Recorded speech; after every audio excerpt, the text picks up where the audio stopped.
Hello नमस्कार, जय हिंद, वंदे मातरम। आप देख रहे हैं जियो न्यूज और हम आपके लिए लेकर आए हैं देश दुनिया की, आपके राज्य शहर की सिलेक्टेड काम की फटाफट बड़ी खबरें। लेकिन उससे पहले यदि आपने हमारे चैनल को सब्सक्राइब नहीं किया है तो चैनल को सब्सक्राइब करके बेल नोटिफिकेशन ऑन करें और इस वीडियो को ज्यादा से ज्यादा लाइक और शेयर करें। बड़ी खबरें देखने से पहले आपके लिए आज का सवाल, ऐसी कौन सी चीज है जिसे काटने पर लोग अक्सर गाना गाने लगते हैं? ऑप्शन ए सेब, option B ribbon, option C cake और ऑप्शन डी पेड़। इस सवाल का जवाब हमें कमेंट करें और आप किस राज्य और शहर की ज्यादा खबरें देखना चाहते हैं हमें कमेंट करके बताएं ताकि हम आपके राज्य शहर की ज्यादा खबरें दिखा सकें। चलिए अब देखते हैं आज की फटाफट बड़ी खबरें।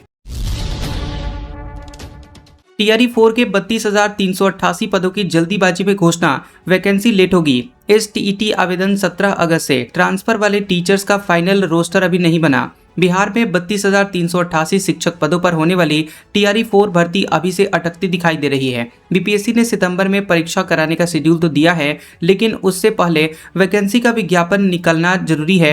ये काम अभी तक पूरा नहीं हुआ है। अब सरकार ने इसमें नए एसटीईटी के अभ्यर्थियों को भी शामिल कर लिया है, जिसकी अभी पूरी प्रक्रिया बाकी है। यानी कि घोषणा हुई पर आवेदन पेपर और रिजल्ट आना बाकी है। शिक्षकों का ट्रांसफर होना है, इसके बावजूद स्कूलों में खाली पद फिर से गिने जाएंगे।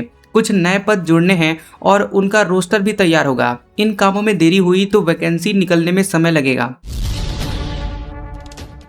भारत में एलपीजी किल्लत खत्म करने की तैयारी, सरकार ने 21 कंपनियों के लिए तय किए टारगेट। रोजाना 63,810 टन गैस का उत्पादन होगा। मिडिल ईस्ट में तनाव और युद्ध के कारण एलपीजी सप्लाई पर पड़े असर से सबक लेते हुए केंद्र सरकार ने पहली बार देश के सरकारी और प्राइवेट रिफाइनरीज व अपस्ट्रीम कंपनियों के लिए एलपीजी उत्पादन के अधिकतम टारगेट तय कर दिए हैं। पेट्रोलियम और प्राकृतिक गैस मंत्रालय ने 13 अगस्त को जारी किए गए आदेश में 21 कंपनियों के लिए कुल 63,810 टन प्रतिदिन एलपीजी उत्पादन की क्षमता और टारगेट निर्धारित किए हैं। ये लक्ष्य वित्त वर्ष 2025-26 के दौरान देश में हुए कुल घरेलू एलपीजी उत्पादन 35,900 टन प्रतिदिन से दोगुनी से भी अधिक है और ये देश की कुल रोजाना खपत का लगभग 70% कवर करता है। जब भी बाजार में गैस की कमी या सप्लाई बाधित होती है तो ये नया नियम तुरंत ही लागू हो जाएगा। लाल किला जाने से पहले मोदी ने गाय को चारा खिलाया, मोर को दाना खिलाया। इंस्टाग्राम पर इसका वीडियो शेयर करके लिखा, ये मेरा डेली रूटीन है। पीएम मोदी ने इंस्टाग्राम पर रविवार को दोपहर नया वीडियो शेयर किया, जिसमें पीएम ने बताया कि 15 अगस्त को लाल किले जाने से पहले उन्होंने पीएम आवास में जानवर और पक्षियों को दाना खिलाया। पीएम ने इंस्टाग्राम पर लिखा कि हर सुबह अपने दोस्तों को खाना खिलाना मेरी रोज की दिनचर्या है। कल सुबह उन्हें किसी तरह पता चला कि मैं जल्दी निकल रहा हूं, इसलिए लाल किले के लिए रवाना होते समय वे मुझसे मिलने के लिए आ गए। इलायची के विज्ञापन पर शाहरुख, अजय और टाइगर को नोटिस। महाराष्ट्र फूड एडमिनिस्ट्रेशन ने इसे पान मसाला का प्रचार माना। 10 लाख रुपए जुर्माना लग सकता है। बता दें कि Maharashtra food and drug administration FDA ने शाहरुख खान, अजय देवगन और टाइगर श्रॉफ को कारण बताओ नोटिस जारी किया है। एफडीए का आरोप है कि विमल इलायची के विज्ञापन के जरिए राज्य में प्रतिबंधित विमल पान मसाला का इनडायरेक्ट प्रचार किया जा रहा है। न्यूज एजेंसी पीटीआई के मुताबिक एफडीए ने 11 अगस्त को तीनों को नोटिस भेजकर विज्ञापन में उनकी भूमिका पर 15 दिन में जवाब और स्पष्टीकरण मांगा है। शाहरुख खान को बांद्रा स्थित उनके घर मन्नत, अजय देवगन को जुहू स्थित आवास और टाइगर श्रॉफ को उनकी production company tiger Shroff productions LLP के पते पर नोटिस भेजा गया है। बंगाल में सीजेपी कार्यकर्ता के पिता की पिटाई से जान गई। दीपिका बोले, सरकारी स्कूल की बदहाली दिखाने पर हमला, इंसाफ दिलाने तक चुप नहीं बैठेंगे। पश्चिम बंगाल के बांकुड़ा में कॉकरोच जनता पार्टी सीजेपी कार्यकर्ता शेख अब्दुल हफीज के पिता जनाब मफीक के 15 अगस्त को हमले में लगी गंभीर चोट से जान चली गई। सीजेपी के मुताबिक मफीक 13 अगस्त को अपने गांव करीसुंडा में सरकारी स्कूल में सीजेपी के स्कूल ठीक करो अभियान में शामिल हुए थे। उन्होंने स्कूल की बदहाली का वीडियो बनाया था और उसी शाम हथियारबंद लोगों ने उनके घर में घुसकर उन्हें पीटा। सीजेपी का कहना है कि हमलावरों ने उनसे माफी मांगते हुए वीडियो रिकॉर्ड करने को कहा। इनकार करने पर परिवार पर हमला किया गया और इसमें हफीज और उनके पिता के सिर में गंभीर चोटें आई हैं। वहीं सीजेपी फाउंडर अभिजीत दीपके ने कहा कि अब्दुल और उनके परिवार को इंसाफ दिलाने तक चुप नहीं बैठेंगे। सीजेपी की टीम पश्चिम बंगाल जाएगी। इंदौर जू में अब जानवरों के साथ डिजिटल जंगल का रोमांच। देश के पहले वर्चुअल थिएटर में बारिश की बूंदें गिरेंगी। पहाड़ चढ़ने उतरने पर हिलेंगी सीट। इंदौर के कमला नेहरू प्राणी संग्रहालय में अब वन्य जीवों को देखने के साथ ही दर्शन जंगल में बीच होने वाले रोमांच भी महसूस किए जा सकेंगे। जू परिसर में करीब 4.5 करोड़ रुपए की लागत से तैयार 4D वर्चुअल जंगल सफारी और थिएटर का उद्घाटन दोपहर मुख्यमंत्री डॉक्टर मोहन यादव ने किया और आम दर्शकों के लिए ये सुविधा 16 अगस्त से शुरू हो गई है। बता दें कि पूरे प्रोजेक्ट में 14 तरह के इफेक्ट्स शामिल किए गए हैं। बारिश के दौरान पानी की बूंदें, चेहरे पर हवा के झोंके, कोहरा, बुलबुले, वाइब्रेशन और सीटों के मूवमेंट जैसे इफेक्ट्स स्क्रीन पर चल रहे दृश्यों के साथ बदलेंगे और थिएटर की वाटरप्रूफ स्क्रीन साउथ कोरिया से मंगवाई गई है। जू प्रबंधन का दावा है कि भारत का ये पहला वर्चुअल जू 4D थिएटर है। दतिया में मोबाइल पर गेम खेलते खेलते कट गए 43,000 रुपए। ऐप से अज्ञात के खाते में ट्रांसफर हुए। बेटा चला रहा था फोन। पुलिस ने FIR की। दतिया की रामनगर कॉलोनी में एक व्यक्ति के खाते से 43,000 रुपए की ठगी का मामला सामने आया है। फरियादी का आरोप है कि 9 अगस्त को उनके मोबाइल के साथ छेड़छाड़ कर बिना अनुमति के रकम ट्रांसफर की गई। घटना के समय उनका 7 साल का बेटा मोबाइल में गेम खेल रहा था। पुलिस ने अज्ञात आरोपी के खिलाफ केस दर्ज कर जांच शुरू कर दी है। फरियादी कंचन कुमार गुप्ता 38 वर्षीय ने पुलिस को बताया कि उनका SBI में खाता है। इसी खाते से जुड़े मोबाइल नंबर से योनो ऐप चलाते हैं और 9 अगस्त को सुबह करीब 11 बजे वे घर पर थे। उनका 7 वर्षीय बेटा उनके मोबाइल पर गेम खेल रहा था। इसी दौरान एक कोरियर कर्मचारी घर आया। कुछ देर बाद मोबाइल देखने पर कंचन को संदेह हुआ कि मोबाइल के साथ छेड़छाड़ हुई है। कंचन ने योनो ऐप पर खाते का मिनी स्टेटमेंट चेक किया। इसमें 9 अगस्त को करीब 11 बजे खाते से 43,000 रुपए UPI के जरिए ट्रांसफर होना सामने आया। रकम एक UPI के जरिए अभिषेक श्रीवास के नाम पर ट्रांसफर हुई। फरियादी ने बिना अनुमति के रकम ट्रांसफर किए जाने और मोबाइल हैक कर धोखाधड़ी किए जाने का आरोप लगाया। कांग्रेसियों को चूल्लू भर पानी में डूब मरना चाहिए। गिरिराज सिंह बोले, वंदे मातरम का अपमान बर्दाश्त नहीं। राहुल गांधी का फूका पुतला। बेगूसराय में भाजपा ने कांग्रेस और राहुल गांधी के खिलाफ प्रदर्शन किया और वंदे मातरम के अपमान का आरोप लगाते हुए भाजपा कार्यकर्ताओं ने आक्रोश मार्च निकाला। मार्च का नेतृत्व बेगूसराय के सांसद और केंद्रीय कपड़ा मंत्री गिरिराज सिंह ने किया। केंद्रीय मंत्री गिरिराज सिंह ने आरोप लगाया कि सोनिया गांधी, राहुल गांधी और मल्लिकार्जुन खड़गे ने मिलकर वंदे मातरम का अपमान किया है और वंदे मातरम राष्ट्र के स्वाभिमान का प्रतीक है। हमारे पूर्वजों ने इसे गाकर देश के लिए अपनी शहादत दी। आज दुर्भाग्य है कि ये लोग देश के हित में नहीं बल्कि देश के विरोध में काम कर रहे हैं। कांग्रेस ने पहले प्रधानमंत्री नरेंद्र मोदी को गालियां दी, फिर भारत को बदनाम किया और अब वंदे मातरम का भी अपमान कर रहे हैं। बर्दाश्त नहीं करेंगे। कांग्रेसियों को चुल्लू भर पानी में डूब मरना चाहिए। श्री राम अवतार में होगी मोदी की मूर्ति, वो हमारे भगवान। किन्नर बोर्ड के उपाध्यक्ष बोले, सरकार के अप्रूवल का इंतजार। 5 एकड़ में बनेगा मंदिर, 112 करोड़ रुपए खर्च आएगा। प्रधानमंत्री नरेंद्र मोदी भगवान श्री राम के समान हैं और वे श्री राम के अवतार हैं। नरेंद्र मोदी मेरे लिए आराध्य हैं और उनके खिलाफ किसी भी तरह की आपत्तिजनक टिप्पणी का किन्नर समाज विरोध करेगा। ये बातें बिहार सरकार के किन्नर कल्याण बोर्ड के उपाध्यक्ष डॉक्टर रंजन सिंह ने कही है। उन्होंने कहा कि पटना में करीब 5 एकड़ जमीन पर लगभग 112 करोड़ रुपए खर्च करके मंदिर बनाने की योजना है और इस मंदिर में सोने की मूर्ति स्थापित किया जाएगा। दरअसल किन्नर कल्याण बोर्ड की 29 जुलाई को बैठक हुई थी और इस बैठक में मंदिर निर्माण का प्रस्ताव सबकी सहमति से पारित किया गया। बोर्ड के उपाध्यक्ष डॉक्टर रंजन ने कहा कि मंदिर निर्माण के लिए राशि की कमी पड़ने पर किन्नर समाज के लोग मिलकर सहयोग करेंगे और समाज के लोग मंदिर के लिए सोने चांदी की वस्तुएं भी दान करने को तैयार हैं। पटना में पप्पू यादव गमछे से गला घोटने लगे। कहा, छात्रों की मांग नहीं मानी गई तो यही रास्ता बचा है। 70वीं BPSC रद्द कराने के लिए उपवास। पूर्णिया सांसद पप्पू यादव रविवार को 1 दिन के उपवास पर हैं। पटना के गर्दनी बाग धरना स्थल पर हाथों में भगत सिंह की फोटो लेकर उपवास पर बैठे वे रिसर्च के छात्रों के आंदोलन में शामिल हुए।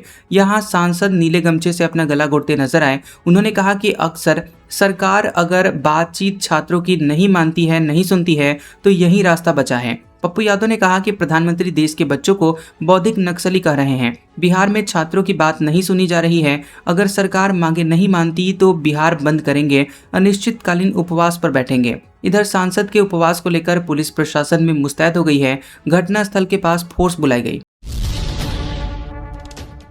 अफगानिस्तान में तालिबान सरकार के 5 साल पूरे। महिलाओं की आज़ादी छीनी, प्रेस पर पाबंदियां बढ़ी, लोगों पर कोड़े बरसाए गए। बता दें कि तालिबान के काबुल पर कब्जे के 5 साल पूरे हो गए हैं और 5 साल में अफगानिस्तान की तस्वीर पूरी तरह से बदल चुकी है। तालिबान ने पूरे देश पर अपना नियंत्रण मजबूत किया है। अर्थव्यवस्था में कुछ सुधार आया है। लेकिन दूसरी तरफ महिलाओं के अधिकारों पर सख्त पाबंदियां लगी हैं, प्रेस की आज़ादी घटी है और शारीरिक सजाएं फिर से आम हो गई हैं। ह्यूमन राइट्स वॉच की रिपोर्ट के मुताबिक अगस्त 2021 से नवंबर 2022 के बीच अदालतों ने कम से कम 18 मामलों में शारीरिक सजा का आदेश दिया है और इनमें ज्यादातर मामले तथाकथित नैतिक अपराधों से जुड़े हुए थे।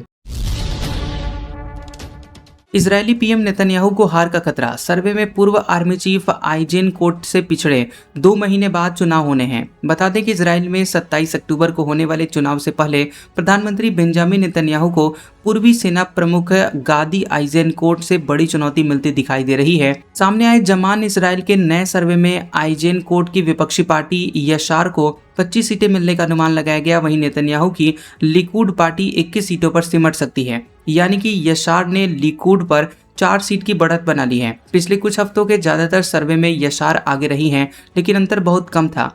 कई सर्वे में लिकुड बराबरी पर थी या फिर 1-2 सीट से पीछे थी। नए सर्वे में यह अंतर बढ़कर 4 सीट हो गया है। ईरान से समझौते को लेकर खाड़ी देश ट्रंप से नाराज। बातचीत का नतीजा नहीं निकलने से सहयोगी देशों की बेचैनी बढ़ी। ईरान के साथ समझौते की अमेरिकी कोशिशों से उसके कुछ खाड़ी सहयोगी निराश हैं। द वॉशिंगटन पोस्ट की रिपोर्ट के मुताबिक इन देशों को लग रहा है कि लंबे समय से बातचीत चलने के बावजूद अमेरिका और ईरान के बीच अब तक कोई पक्का समझौता नहीं हो पाया है। हालांकि व्हाइट हाउस ने खाड़ी देशों के ट्रंप से नाराज होने की खबरों को खारिज किया है। एक अमेरिकी अधिकारी ने कहा कि ट्रंप के खाड़ी देशों के नेताओं के साथ अच्छे रिश्ते हैं और युद्ध शुरू होने के बाद से अमेरिका लगातार उनके संपर्क में है। चंडीगढ़ में सिख कैदियों की रिहाई के लिए हंगामा। पुलिस ने ड्रोन से आंसू गैस के गोले फेंके। बेअंत सिंह की हत्या के दोषी को पैरोल की मांग। पंजाब की जेलों में सजा पूरी कर चुके सिख बंदियों की रिहाई की मांग कर रहे प्रदर्शनकारी पुलिस से भिड़ गए हैं। कौमी इंसाफ मोर्चा की अगुवाई में मोहाली से चंडीगढ़ में गवर्नर हाउस जा रहे प्रदर्शनकारी YPS चौक के पास इकट्ठा हुए। उन्हें रोकने के लिए चंडीगढ़ पुलिस ने एहतियात के तौर पर बॉर्डर सील कर दिया है और इस दौरान उग्र भीड़ ने ट्रैक्टर की मदद से बैरिकेडिंग तोड़ने की कोशिश की तो पुलिस ने वाटर कैनन चलाया। इस पर भी प्रदर्शनकारी नहीं माने तो उन्हें खदेड़ने के लिए गन और ड्रोन की मदद से आंसू गैस के गोले दागे गए। इसके बाद वो पीछे हट गए। 15 अगस्त पर तारबंदी पार कर भारत में घुसा पाकिस्तानी नागरिक। पेट्रोलिंग के दौरान BSF ने दबोचा। 6 दिन पहले श्री गंगानगर में पकड़ा गया था जासूस। स्वतंत्रता दिवस के मौके पर भारत पाकिस्तान अंतर्राष्ट्रीय बॉर्डर पर सीमा सुरक्षा बल BSF ने भारतीय सीमा में घुसे एक पाकिस्तानी नागरिक को पकड़ा है। BSF के जवानों ने शनिवार सुबह पेट्रोलिंग के दौरान उसे KKT पोस्ट के पास तारबंदी पार करते हुए देखा। वहीं जवानों ने चेतावनी देकर उसे रुकने को कहा और उसके बाद मौके पर उसे हिरासत में ले लिया।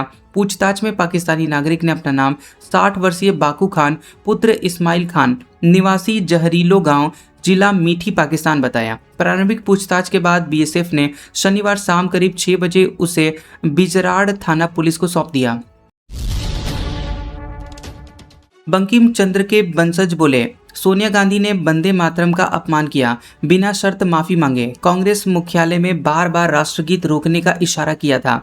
बीजेपी विधायक और बंकिम चंद्र चट्टोपाध्याय के वंशज सुप्रीमो चटर्जी ने यहां सोनिया गांधी से बिना शर्त माफी मांगने को कहा है। दरअसल सोनिया गांधी ने स्वतंत्रता दिवस पर कांग्रेस मुख्यालय में वंदे मातरम को रुकवाने का इशारा किया था और चटर्जी का दावा है कि वहां वंदे मातरम का पूरा संस्करण गाने को लेकर असहजता दिखाई गई और इसे रोकने की बार बार कोशिश हुई है। नैहाटी से बीजेपी विधायक चटर्जी ने सोनिया गांधी को लिखे पत्र में खुद को आम नागरिक, देशभक्त और बंकिम चंद्र चट्टोपाध्याय का सीधा वंशज बताया। उन्होंने कहा कि इस घटना पर उन्हें गहरा दर्द, खालीपन और गुस्सा आ रहा है। राहुल गांधी बोले, सरकार के खिलाफ खड़े होने वालों की तारीफ हो। कहा, छात्रों के साथ बदसलूकी, गाली गलौज और हिंसा हुई। प्रदर्शनकारियों से बातचीत का वीडियो शेयर किया। लोकसभा में नेता विपक्ष राहुल गांधी ने कहा कि सरकार की हिंसा के खिलाफ मजबूती से खड़े रहने वाले भारत के युवाओं का साहस सराहनीय है। उन्होंने आगे कहा कि बदसलूकी, गाली गलौज और हिंसा का सामना करने वाली छात्रों की भी तारीफ होनी चाहिए। राहुल गांधी ने सोशल मीडिया पर छात्रों से बातचीत का वीडियो शेयर किया और इन छात्रों ने पिछले महीने पेपर लीक के मुद्दे पर तत्काल शिक्षा मंत्री धर्मेंद्र प्रधान के इस्तीफे की मांग को लेकर प्रदर्शन किया था और राहुल और छात्रों के बीच ये बातचीत 5 अगस्त को हुई थी और लेकिन इसका वीडियो उन्होंने अब शेयर किया है। केरल वाइस चांसलर बोले, वंदे मातरम विरोधी मां को नहीं जानते, माता पिता बच्चों को आदर्श नागरिक बनाए। छात्र संगठनों ने RSS एजेंडा बढ़ाने का आरोप लगाया। केरल यूनिवर्सिटी के वाइस चांसलर मोहनन कन्नुमल ने कहा कि जो लोग वंदे मातरम का विरोध करते हैं वे नहीं जानते कि उनकी माँ कौन है। देश को मदर इंडिया कहा जाता है और इसी सोच से वंदे मातरम का संबंध है। कन्नुमल ने ये बयान तिरुवनंतपुरम के मणिविला में आरएसएस के युवा सम्मेलन में दिया है। छात्र संगठनों एसएफआई और केएसयू ने कन्नुमल पर यूनिवर्सिटी में आरएसएस का एजेंडा आगे बढ़ाने का आरोप लगाया है। तेलंगाना सीएम बोले, बीआरएस ने सरकार गिराने के लिए तंत्र मंत्र कराया। नेता कर्नाटक तमिलनाडु के मंदिरों में जाकर पूजा कर रहे। कांग्रेस ने पहले भी आरोप लगाया था। तेलंगाना के सीएम रेवंत रेड्डी ने भारत राष्ट्र समिति बीआरएस नेताओं पर कांग्रेस सरकार को बदनाम करने के लिए तंत्र मंत्र कराने का आरोप लगाया। उन्होंने कहा कि नेताओं ने राज्यों में सूखा, किसानों की परेशानी और कांग्रेस के सरकार को गिराने की प्रार्थना की। उन्होंने बिना नाम लिए बीआरएस विधायक टी हरीश राव पर कर्नाटक और तमिलनाडु के मंदिरों में जाकर तंत्र मंत्र कराने का आरोप लगाया। सीएम ने यह बात रंगारेड्डी में एक कार्यक्रम में कही है। तेलंगाना कांग्रेस अध्यक्ष बी महेश कुमार गौड़ ने भी 4 अगस्त को आरोप लगाया था कि हरीश राव ने राज्य में बारिश रोकने के लिए क्षुद्र पूजा यानी तंत्र मंत्र की थी। चिदम्बरम बोले, दिमागी नक्सली होने पर उन्हें गर्व है। मोदी के बयान पर पलटवार। पीएम ने कहा था ऐसे लोगों को पहचान कर अलग करें। कांग्रेस के सीनियर लीडर पी चिदम्बरम ने प्रधानमंत्री नरेंद्र मोदी के दिमागी नक्सली बयान पर पलटवार किया है। उन्होंने कहा कि मुझे दिमागी नक्सली होने पर गर्व है। चिदम्बरम ने यह प्रतिक्रिया मोदी के बयान के एक दिन बाद दिया है। 15 अगस्त को लाल किले से संबोधन के दौरान पीएम ने कहा था कि देश को दिमागी नक्सलियों से बचना चाहिए। मोदी ने नागरिकों से ऐसे लोगों की पहचान कर उन्हें अलग थलग करने की अपील की थी। कांग्रेस ने मोदी के बयान पर कहा कि दिमागी नक्सल खोखला है। कांग्रेस नेता जयराम रमेश ने कहा कि पहले जाति जनगणना की मांग को अर्बन नक्सल सोच बताकर खारिज किया गया, लेकिन 1 साल बाद पहले जाति आधारित जनगणना की घोषणा कर दी गई। बिहार से होगी ईसीएल 2.0 की शुरुआत। ज्ञानेश कुमार बोले, पटना में मुख्य निर्वाचन आयुक्त ने कहा मतदाता सूची शुद्धिकरण में बिहार सबसे सफल। कल ईसीआई नेट पर बड़ा सम्मेलन। भारत निर्वाचन आयोग के मुख्य निर्वाचन आयुक्त ज्ञानेश कुमार 2 दिवसीय बिहार के दौरे पर शनिवार को पटना पहुंचे थे और पटना पहुंचते ही वो सीतामढ़ी के लिए रवाना हुए। अपने दौरे के पहले दिन पटना में मीडिया से बातचीत करते हुए उन्होंने बिहार की लोकतांत्रिक भूमिका और यहाँ हुए निर्वाचन कार्यों की सराहना की है। ज्ञानेश कुमार ने कहा कि वे बिहार की इस पावन भूमि को नमन करने आए हैं। उन्होंने कहा कि देश भर में मतदाता सूची के शुद्धिकरण का काम हो रहा है, लेकिन इस दिशा में सबसे सफल आयोजन बिहार में हुआ था। श्रावणी मेले में श्रद्धालुओं को बड़ी राहत। बासुकीनाथ गोरखपुर के बीच 17 अगस्त से विशेष ट्रेन। देवघर में भी ठहराव। पूर्व रेलवे की पहल। श्रावणी मेले के दौरान बाबा वैद्यनाथ धाम और बासुकीनाथ पहुंचने वाले श्रद्धालुओं की बढ़ती हुई भीड़ को देखते हुए पूर्व रेलवे ने कई अतिरिक्त अनारक्षित श्रावणी मेला विशेष ट्रेनों के परिचालन का निर्णय लिया है और इन ट्रेनों से झारखंड, बिहार और उत्तर प्रदेश के बीच श्रद्धालुओं की आवाजाही आसान होगी। छत्तीसगढ़ में अब घर बैठे किराएदारों और घरेलू कर्मचारियों का वेरिफिकेशन होगा। समाधान ऐप से मिनटों में होगा ये काम। छत्तीसगढ़ में किराएदारों और घरेलू सहायकों का वेरिफिकेशन अब पहले से ज्यादा आसान हो गया है। मकान मालिकों को सत्यापन करने के लिए थाने के चक्कर अब नहीं लगाने पड़ेंगे। छत्तीसगढ़ पुलिस ने वेरिफिकेशन प्रक्रिया को डिजिटल बनाने के लिए समाधान ऐप शुरू किया है। इस ऐप के जरिए मकान मालिक घर बैठे ही किराएदारों और घरेलू सहायकों का वेरिफिकेशन करा सकेंगे। राजस्थान में तैयार होगा पहला पैसेंजर ड्रोन। बादलों में छिपे रहने वाले ड्रोन भी तैयार होंगे। जोधपुर की लैब में होगी डिजाइन। राजस्थान में जल्द ही यात्रियों को ले जाने वाले पैसेंजर ड्रोन तैयार किए जाएंगे और इसके लिए जोधपुर में एक अत्याधुनिक लैब बनेगी जहां ड्रोन की डिजाइनिंग और टेस्टिंग होगी। इसके अलावा रिगवामिनिकी नाम की कंपनी पिछले 1.5 साल से एंटी ड्रोन टेक्नोलॉजी पर काम कर रही है और दावा है कि यह पूरी तरह से भारत में ही विकसित की जा रही स्वदेशी तकनीक है। इतना ही नहीं, इन ड्रोन मैन्युफैक्चरिंग प्रोजेक्ट्स के तहत राजस्थान के स्कूल और कॉलेज के बच्चों को ड्रोन बनाने और उनकी फ्लाइंग ट्रेनिंग भी दी जाएगी और इसके लिए खास तौर पर एक AI बेस्ड मॉड्यूल तैयार किया गया है जो घर बैठे ही ड्रोन की डिजाइन तैयार करने से लेकर उसे बनाने तक की पूरी जानकारी देगा। ओडिशा के रेजिडेंशियल स्कूल में पानी भरा, 400 बच्चे फंसे। MP UP को जोड़ने वाला चित्रकूट का पुल डूबा। चमोली में लैंडस्लाइड। बद्रीनाथ हाईवे बंद। यूपी में मानसून ने एक बार फिर से रफ्तार पकड़ ली है और गंगा, यमुना और शारदा समेत 11 नदियां उफान पर हैं। चित्रकूट में मंदाकिनी नदी का जलस्तर भी बढ़ने लगा है और इससे UP MP को जोड़ने वाला पुल डूब गया है और पानी कॉलोनियों और घरों तक भी पहुंच गया है। उत्तराखंड के चमोली में शनिवार देर रात से हो रही भारी बारिश की वजह से बाजपुर के पास पहाड़ का एक हिस्सा खिसक गया, जिससे बद्रीनाथ हाईवे बंद हो गया है। हिमाचल में 30 जून से 15 अगस्त के बीच मानसून से जुड़ी घटनाओं में 183 लोगों की जान जा चुकी है और शनिवार शाम 5 बजे तक राज्य में 103 सड़कें बंद थी। उड़ीसा के केंद्रपाड़ा में एक सरकारी रेजिडेंशियल स्कूल के कैंपस में बाढ़ का पानी घुसने से लगभग 400 छात्र फंस गए और इनमें 150 लड़कियां भी शामिल हैं। ब्राह्मणी नदी खतरे के निशान से ऊपर बह रही है और बच्चों को दूसरे रेजिडेंशियल स्कूल में पहुंचाना शुरू कर दिया गया है। इसके लिए मोटर बोट का इस्तेमाल किया जा रहा है। आज का सुविचार: गलतियां हमेशा हमारे दिमाग को भ्रम में डाल देती हैं। ट्रेन में टिकट ना लो तो समोसे बेचने वाला भी टीटी नजर आता है। कैसा लगा ये वीडियो हमें कमेंट सेक्शन में जरूर बताएं। वीडियो पसंद आया हो तो वीडियो को लाइक और शेयर करें और ऐसी इंटरेस्टिंग वीडियोस देखने के लिए हमारे चैनल जियोबी न्यूज को सब्सक्राइब करें और बेल आइकॉन को दबाएं। और हमारे ओल्ड और लेटेस्ट वीडियोस देखने के लिए हमारे प्लेलिस्ट और कम्युनिटी टैब को जरूर चेक करें। तो मिलते हैं अगले वीडियो में, तब तक के लिए आपका शुक्रिया।